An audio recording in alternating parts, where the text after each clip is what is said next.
Good afternoon students. कल हम discuss कर रहे थे फैक्टर्स अफेक्टिंग इवेपोरेशन। आज हमने जो फैक्टर डिस्कस करना है वो फैक्टर डिस्कस करना है हमने ह्यूमिडिटी का।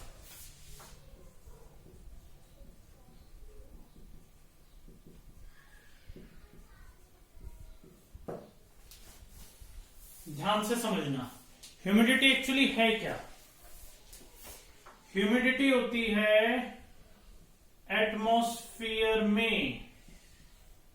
ह्यूमिडिटी क्या है? एटमॉस्फेयर में कितने वाटर वेपर्स प्रेजेंट हैं। ह्यूमिडिटी क्या है? एटमॉस्फेयर में कितने वाटर वेपर्स की प्रेजेंस है वो कहलाती है ह्यूमिडिटी। फॉर एग्जाम्पल, जिस दिन रेन है और सनी डे है। एक सनी डे मीन्स जिस दिन सन निकला हुआ है, जिस दिन रेन हुई है। रेन वाले डे में ह्यूमिडिटी ज्यादा होगी, सनी डे में ह्यूमिडिटी लेस रहेगी।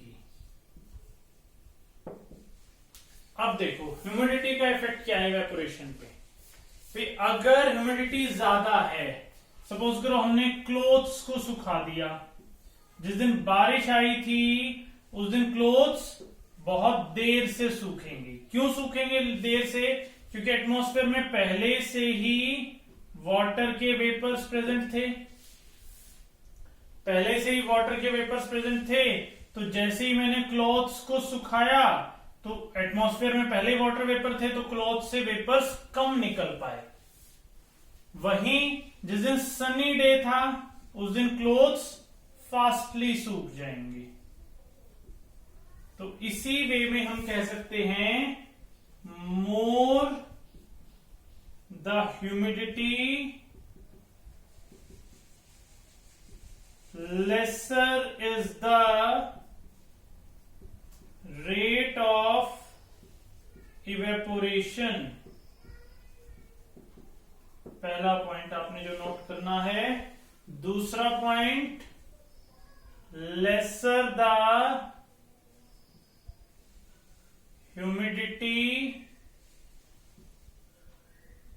more is the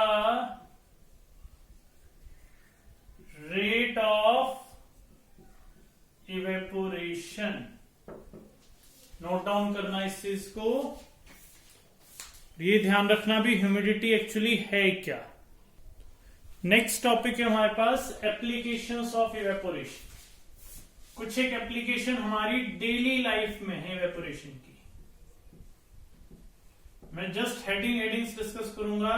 for example, सबसे पहला अर्दन पोर्ट की एप्लीकेशन। अर्दन पोर्ट मतलब मटका। अर्दन पोर्ट में वाटर जो है वो कूल कैसे रहता है ये डिस्कस करना है।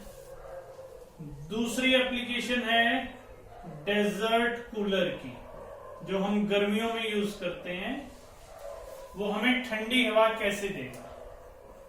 तीसरी एप्लीकेशन है sprinkling of water on soil। जब हम सॉइल पर पानी छिड़कते हैं तो ठंडक आती है। क्यों आती है ये चीज डिस्कस करेंगे। चौथी एप्लीकेशन है हमारे पास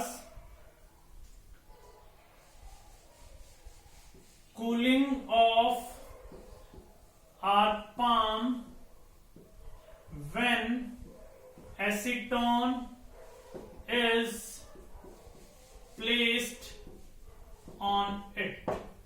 इन चारों एप्लीकेशंस के बारे में हम लोग डिस्कस करेंगे। इनको नोट डाउन कर लो।